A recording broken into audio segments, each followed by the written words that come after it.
Oh, hello. Therapy time.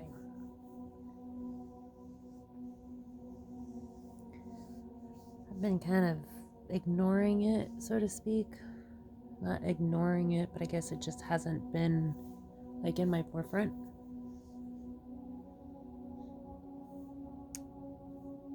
Like, I've been thinking about stuff, but nothing, um, just thinking about it. You know what I mean? Like, nothing was hitting me or that like a feeling of like, oh, I'm going somewhere with this. Just kind of sat with thoughts all week. So today is my 3-year anniversary, February 14th, Valentine's Day. Had open heart surgery.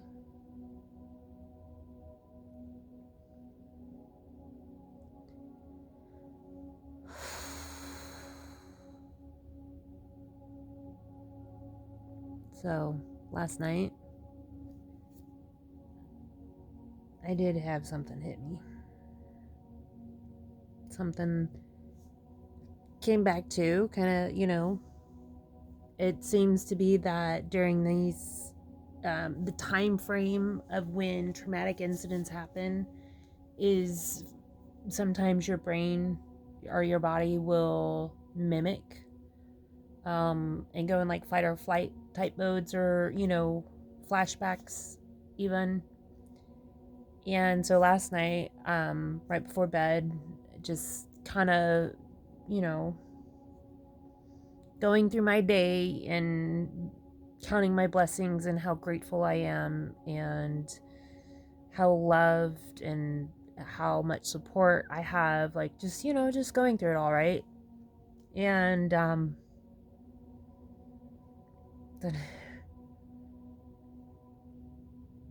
then I was like, oh, Valentine's Day.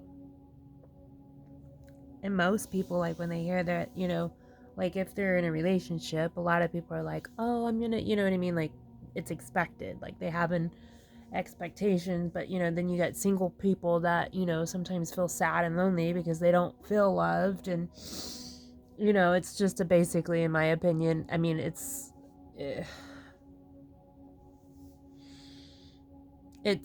a holiday for money. Um, we should not be told when or how we should be loved or when to express it, but whatever. I'm not here for that. So when I was just kind of, reminiscing about or going through the day, and it just hit me. I just started crying. I just started crying because I remember the first night in ICU.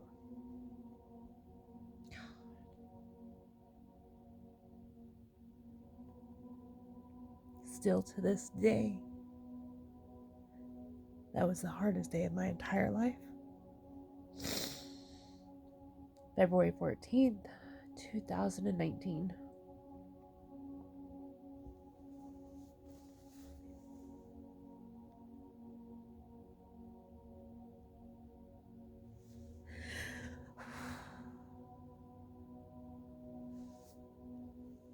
That was scary as all get out.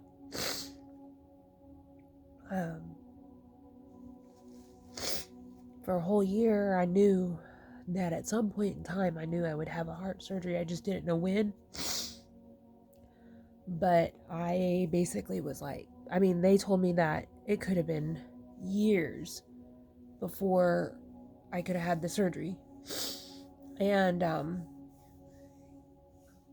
when it,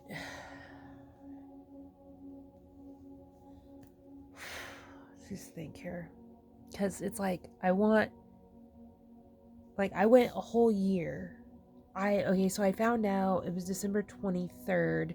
I woke up and I wasn't feeling good. I just felt like the signs of a stroke, like everything that was going on. I didn't feel good, didn't look good. My mom, my dad were here in town. Even my mom, like that morning, she was like, you need to take your medicine. And at that time I was on blood pressure medicine. Anyways, long story short, I was having some issues in my chest area, my rib area, whatnot, and then I just kept up pushing it off because I didn't have Christmas shopping done, so I had to get Christmas shopping done before I can even go get checked into anything and find out what was going on. So I think it was the day after Christmas, I finally went in to the ER, and that's when they did a scan. They did a CT, I believe. And anyways, basically they told me that I need to see a surgeon within 3 days, and then I need to see a cardiologist specialist within a week. And so I was like, what? Walking away from an ER and being told you need to see a surgeon ASAP over the specialist. I was like, what are you? Anyways, when I found out that I had an aneurysm, I have a bicuspid valve as well. But the aneurysm was at a 4.9. I could be wrong right now, so don't hold that against me. I know it was somewhere around there. And anyways, so basically, they really don't operate on aneurysms until it really gets to be like a 5.5. And so being that I wasn't that close to it, when I first went in for my first visit, doctor was like, we're going to monitor you. This is where we're at, just kind of type thing. Now, that whole year, because I had a follow-up appointment with him, that whole year, I was like straight, like in my head, manifesting that I want this surgery. I need this surgery. I will get this surgery ASAP, because I just felt like I'm the type of person that, because when I lived with the aneurysm, I had restrictions. My stress levels could not go skyrocket. I could not lift. I was not even supposed to be lifting more than 5 pounds. My lifestyle, it was challenging, because with an aneurysm, you can't just have that freedom. You have the chances of having the aneurysm dissect, and that's basically, you have 90 minutes to get on the table if that happens. So anyways, that whole year I was just like, I'm a young mom, single mom at that, you know what I mean? Like, I'm active. I was doing sports with Caden, and doing working, and just constantly just being I've always been active. And so I was determined to get this surgery. I was no ands, ifs, or buts. I was not going to settle for, maybe 5 years down the road, or maybe, I wasn't going to settle. I was not going to do it. So you better believe I manifested and believed and focused on this surgery. And so when I went in for my year follow-up, I was leaving. When I went in to get checked or whatnot, I was pretty much, we already had the consultation, and he looked at the scans again, and he was like, nothing's really changed. I think we're just kind of at the same standstill, and I was like, okay. So after we discussed, then he was like, let's take a gander, let's listen. So then that's when I had taken off my hospital gown, and he had saw that I had a sports bra on. And he goes, what's this doohickey? What's this? Is this a sports? What's this? Like, kind of questioning me, like, why am I wearing a sports bra? Like, so I was like, oh, after this, I'm going to go to the gym. And he goes, to the gym? He goes, oh, you work out? And I'm like, oh yeah, every day. I'm a gym rat. Like, I love the gym. And he goes, oh, Jennifer, we need to talk. He goes, this may change a few things. And I was like, what? Matter of fact, I have it recorded, the conversation and how it went down, but it was just because I went by myself, and so most of my appointments I was alone, and so I recorded a couple of them. I think I want to say I did. I'd have to look for the recording. But so when he saw the sports bra and then realized that I was an avid gym person, he was like, we need to discuss this. Let's talk. So he took me to the screen, down the hallway to show me my aneurysm, because he says that basically he was like, you cannot be lifting. And I was just like, you're not going to restrict me and tell me that I cannot go to the gym. I was like, I was like, no, we have issues if this is what's happening. So he was like, you know what? He goes, are you ready? And I was like, I'm ready, doc. I am so ready to get this fixed. I was like, being where I'm at, as my lifestyle, the stress levels for me was very difficult. So I was ready. I'm the type of person, if there's something wrong, let's fix it. Let's get it fixed right now. Let's do it. So anyways, Doc and I had a great connection. When he decided like it's go time, I was like, yes, let's do it. Let's go. I'm ready. Let's go. And he was just like, I've never had someone so as excited as you to get on my table. And I'm like, I'm not saying that the surgery is exciting, because that is that is the hardest freaking thing I've ever had to face. Like, straight face to face with it. There's no ignoring it. There's no pretending it didn't happen. None. That is by far the hardest and the most challenging thing that I've had to deal with in my entire life so far. And I am 3 years out.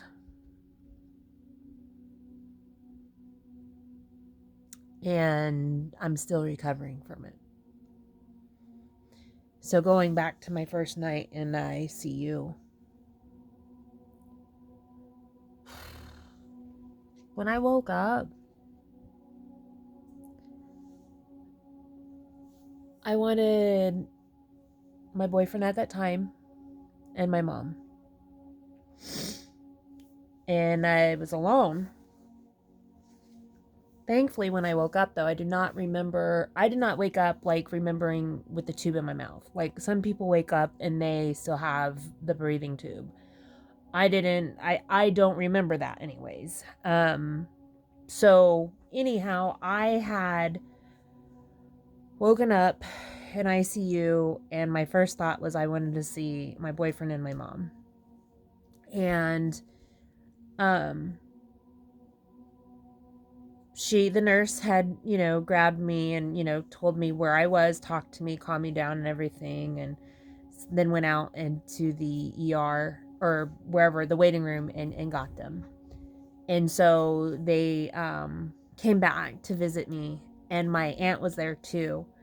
I guess, I don't guess, but I've been told that during my surgery there was, I guess, some scare of me being under a little bit longer and having some bleeding complications that wouldn't stop. And so anywho, it was a little surprise to have my aunt come up and wait with my boyfriend and my mom as well during the surgery. So she got to come back as well. So I got to see all three of them. And honestly, like, I just needed to see and touch their hands and just know that I was okay. Like, when I woke up, I don't want to say like I didn't know if I was alive, but I was like, oh, I made it.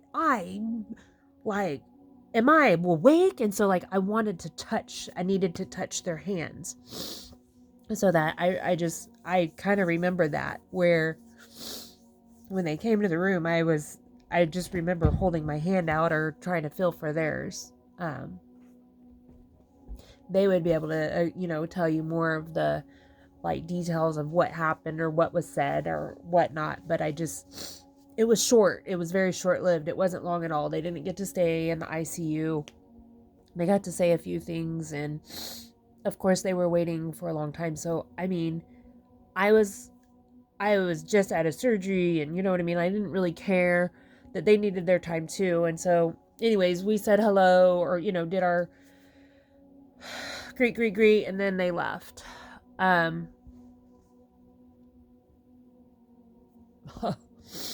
After they left, I was in the ICU still, because I ended up staying the night in the ICU.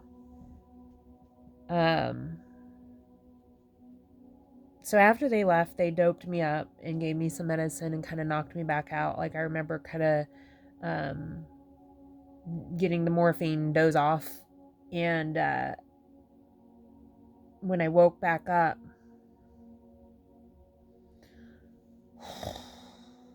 I was in the most excruciating pain ever. I don't know. The pain that I felt, wow, it was, the nurse was there, and so I asked her for a heart pillow, because my chest, I felt like it was on fire. I felt like something was wrong.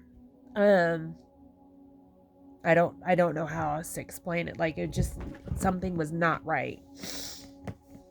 And so I asked her for a heart pillow, because they will give you a big heart pillow to kind of hold, to press against you, to kind of give you that comfort and support for your chest. And so they went looking for the little pillows, and they didn't have any on hand. Nowhere. Like, they looked on all the stash spots and whatnot, and yeah, they just didn't find any. So I was just like sad. Like, I was, hurting, but sad that I didn't, have a heart pillow to hug up against. Oh, y'all. So my lady nurse, she actually was not, I believe she was a volunteer at this time. And so being a volunteer, she had been on the floor for a while. And she was like, hang on, sweetie, I'll take care of you. Y'all, I still have it. I see it's taped. It's a sheet. She folded a sheet into a heart thing.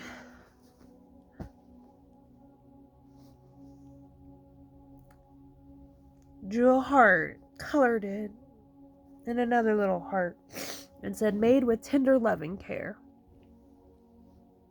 Y'all, this lady was so sweet. I don't remember her name, but she was an older lady, and she was absolutely, bless her heart, because I was not easy to deal with when I was in pain. I was angry.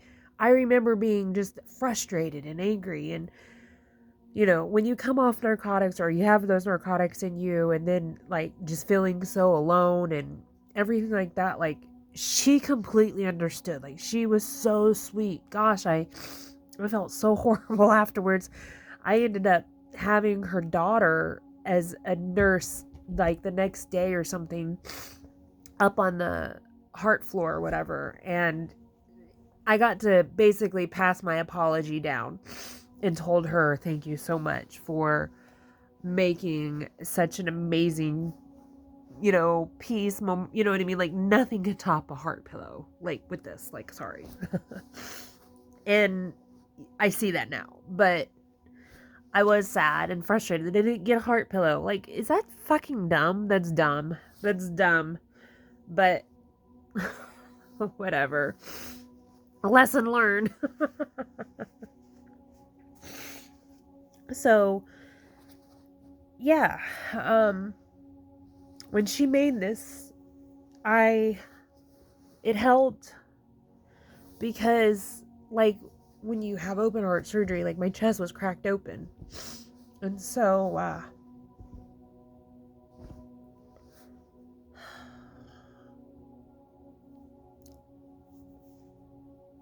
when I sat in the ICU, I remember being, like, I was coherent, you know what I mean? Like, was I a little, like, loopy from, the anesthesia, or,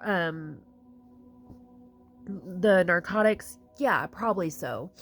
But I was like to the point where I knew, like, I remember, I remember that night. That was horrible.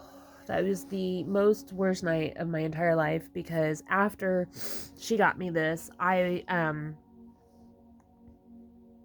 never,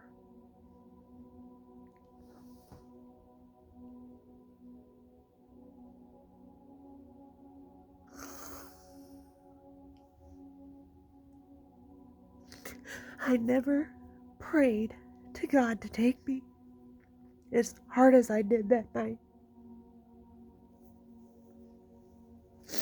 I literally prayed. I did. I prayed and prayed. I was like, please take me. Please take me right now. I hurt so bad. I felt so alone. I don't know how else to explain that. That was the worst feeling I've ever felt in my entire life. Because nothing was like taking, it was like a pain. It was like, I can't put it into words. All I know is, like, I put me to the point where I literally was crying and begging God, literally out loud, begging him to take me. Gosh, that sucks. I hate that I did that.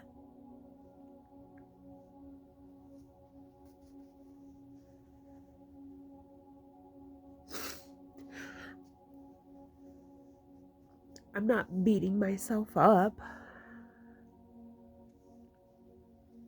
because I'm going to tell you what, anybody that's had open heart surgery can understand and grasp the seriousness of that surgery and facing it, and either knowing about it or whether it was unexpectedly popped up on whatever. It's not an easy surgery. When I say open heart surgery gives a whole nother meaning to rock and roll, wow, it definitely does. Because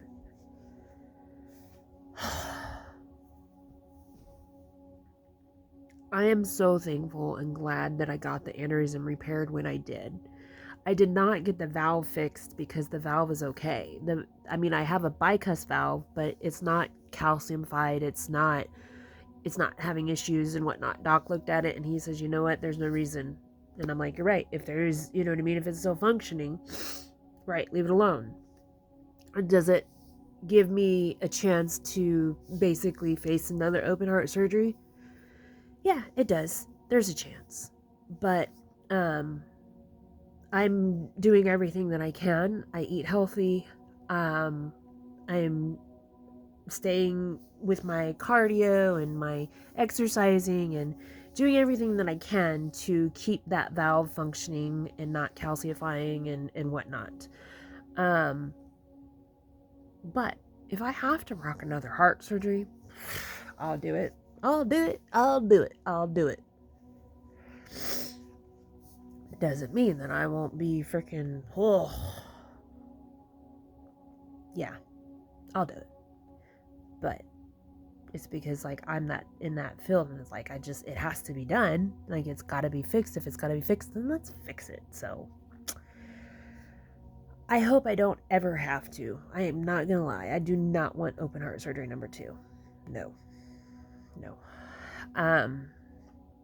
The docs did tell me, because when I had told him after my follow-up, or whenever he came in and saw me, I had told him, I was like, that ICU night was the most miserable. Like, it was horrible. And it wasn't that the nurses didn't do their job. It wasn't that. It was just the way that I felt.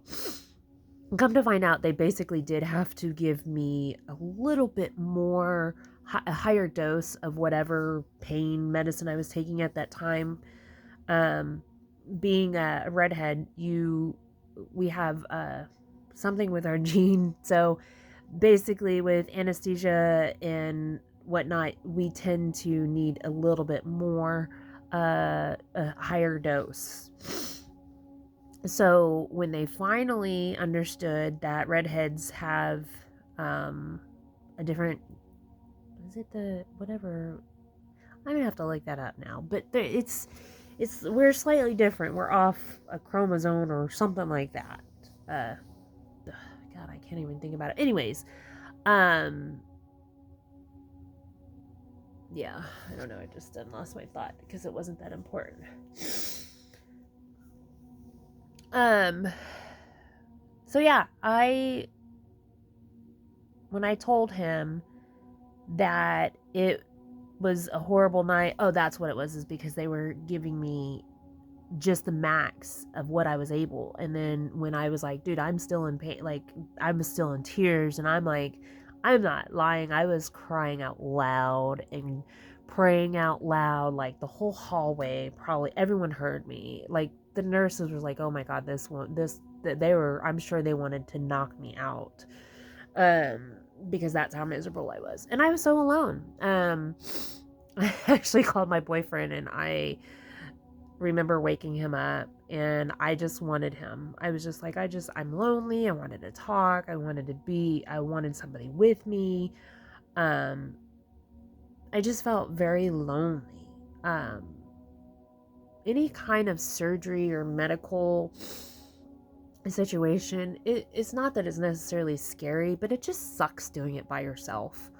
Having someone there to support you and give you love, or just be like, I got you, like, is just awesome. And actually, so this guy, that my boyfriend at that time, we had just met literally a couple weeks before, like, my surgery. So we had just started dating, and I was just like, yeah, surprise, this just kind of happened. So in being in a fresh relationship, like, he was so awesome. He dove in, he took time off from his work to come up to Kansas City to be with me and take care of me while my mom was able to take care of the kids, get them to and from school and whatnot, or daycare. I believe Stevie was at daycare at that time. So yeah, it was just, I was so blessed to have the support and the love that I had. And I don't want to say I didn't take it for granted, but when I was there in that room by myself, waking up alone, and then just being alone and feeling the most like there was nothing, like no one was, I just didn't feel like no one was there to help me. You know what I mean? Like, but the nurses were doing their job. But, yeah, so when I called him, and I was just really let down and lonely because he was tired and he was going to bed. And so he went to bed, and then at that point I was like ready for some knockout medicine because I was already depressed and sad. Um, and I know I probably had other people I could have called, but when you're in the ICU, they literally, you know what I mean? Like, I think they called him from the phone, because I don't that part I do not remember. I don't think I had my cell phone. I would have been surprised if I did. Who knows? Did anyone get? I don't know. I don't remember calling my mom. I remember calling him though, because yeah, I was just wanting somebody to be like, hang out with and be listen to me, and like, I just got rocked. You know what I mean? But yeah, that was quite the experience. And then I was in the hospital for, I believe, 3-4 days. I don't remember. I'd have to go back and look at everything. My memory in like time frame and stuff like that, I don't remember like all those sorts of details on everything. I do look back through memories, and that's one thing that why I share as much as that I share, is because it's kind of like a timeline for me, and for my girls or anybody else that want to use it in the event that, whatever, or if I'm gone, it's something to look back at.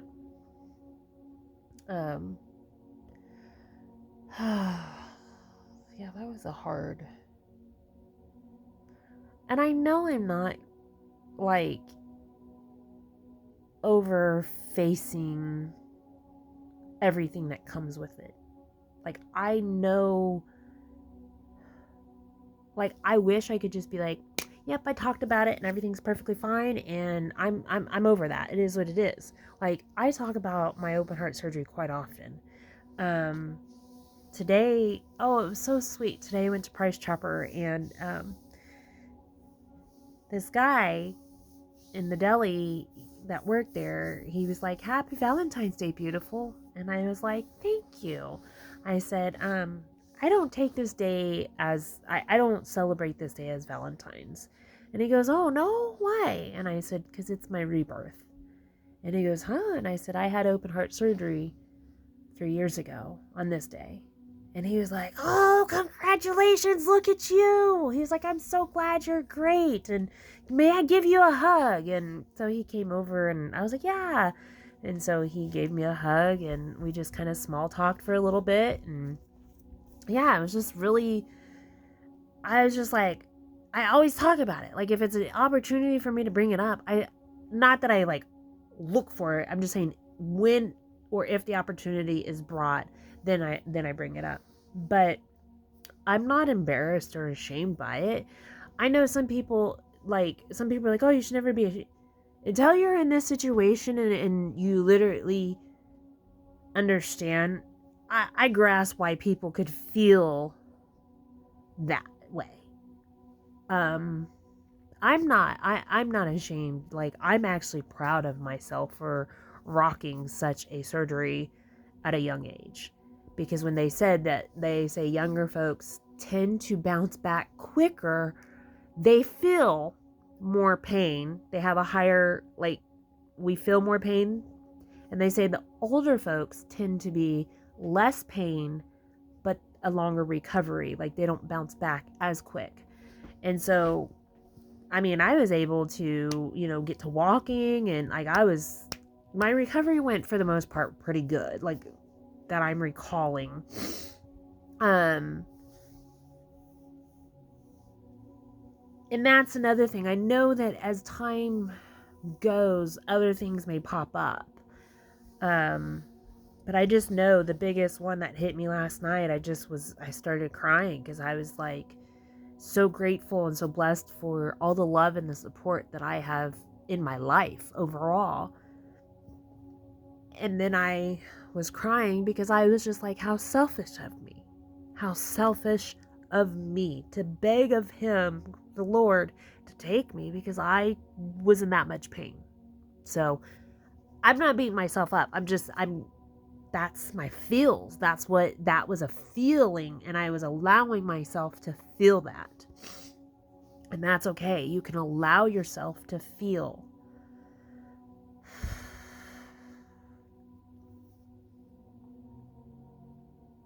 Yeah.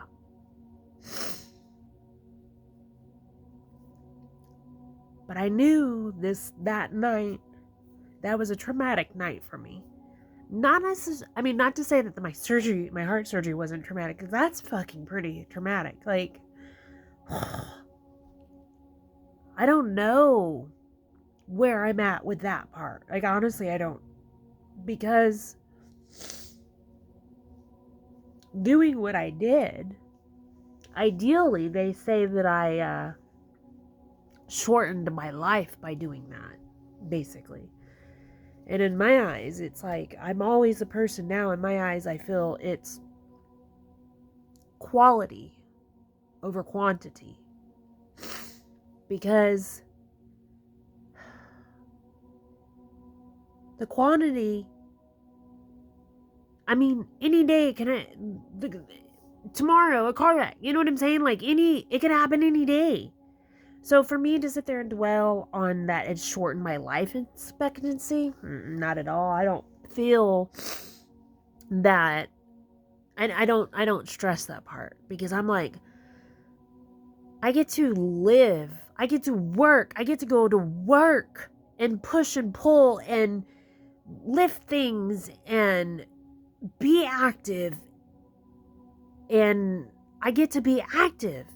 As to when before getting the aneurysm fixed, I wasn't supposed to be, because I was risking having it dissect inside and then, if that happens, like I said, you got 90 minutes to get on the table. And if you don't, then your chances are you're not going to make it. That was something I did not enjoy living the thought process with. No. Because it was inside me already. You know what I mean? But anyways, from the surgery, it's taught me quite a bit, in the sense of I will never look at our human life and take it for granted anymore. I know it sounds silly because some people is like, oh, you know what I mean? Like it takes something that big or whatnot, but I am telling you, I'm so darn grateful. So darn grateful. Blessed to be here and be a part of my girls' lives and everybody else's. Like, my gratitude levels, like it was a life-changing moment. Huge. Still to this day, 3 years later. So as I have Christmas decorations up, as soon as the next day, I have now made it tradition to take down my Christmas decorations, and I put all up Valentine's love, like puke all over. The first year that I did it, it was like in every single room. It was in my bedroom, in the kitchen, in the bathroom, in every single room. And so, this year I did, I put it on my tree, on my Christmas tree in the living room, but and some on the walls and whatnot. But yeah, as I do that, I get to kind of reflect and remember, and as I pull the pieces and I'm putting them, thinking about my life and how grateful I was for such an amazing surgeon and my doctor and our chemistry was just awesome. And so it just gives me the chance to therapy. It's therapy, because as I get to decorate, most people would be like, it's just Valentine's Day. Like, right, I get that. Like, I get the frustration some women and men even, or anyone in general, like the facade of what society tells us that Valentine's is silly, but I will never look at that day any different. That is my rebirth. I was reborn. Yeah, I was reborn. So blessed and so thankful for that. And for everyone, like, I was huge support. Like, I chose and shared it through social media, because that's just one way that I heal. I mean, sharing and doing what I'm doing it's therapy for me. It's my healing. And not only is it just my healing, but it's healing for others too. So yeah. Okay. So I did not want to jump on and record. I didn't. And I'm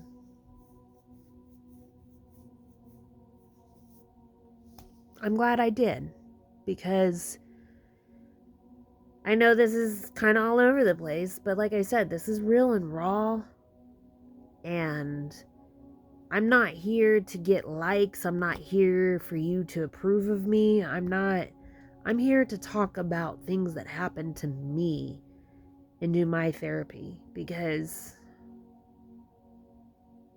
we heal ourselves. You're not healing me. Doctors are not healing me. I'm healing myself right now. I'm working through the trauma that I have always pushed away, that I have always thought to be this big badass to just push it away. Oh, I went through it. It is what it is. Easy peasy. It is what it is. It doesn't happen that way. It shouldn't be that way. We should be talking about our traumas. And then why, like, everyone's like, oh, but let it go and get over it. And I was there. I've done that. I used to be one of those ones who's like, shut up and get over it. Just shut up and just get over it. Oh, I would love to go back to that moment and smack myself. Because that's not okay. Don't shut up and just get over it. Allow yourself to feel. Feel those emotions. You are in control of those emotions. You get to choose whether you stick with them or talk about them, feel them, get through them, understand them, then let go. That's where I'm at. And that's what I'm working on. I'm working on healing myself. And I'm going to continue doing it as hard as it is because I'm telling you guys, I don't want to record. But I'm forcing myself to do it. Because I need this out.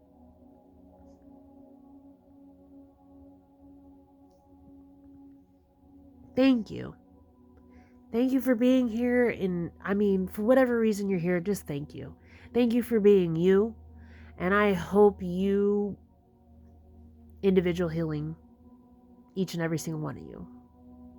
You got to heal yourself. I'm proud of myself because I am healing myself. Ugh. Anyways. I'll do better. I'll work on it. I promise. I'll do better.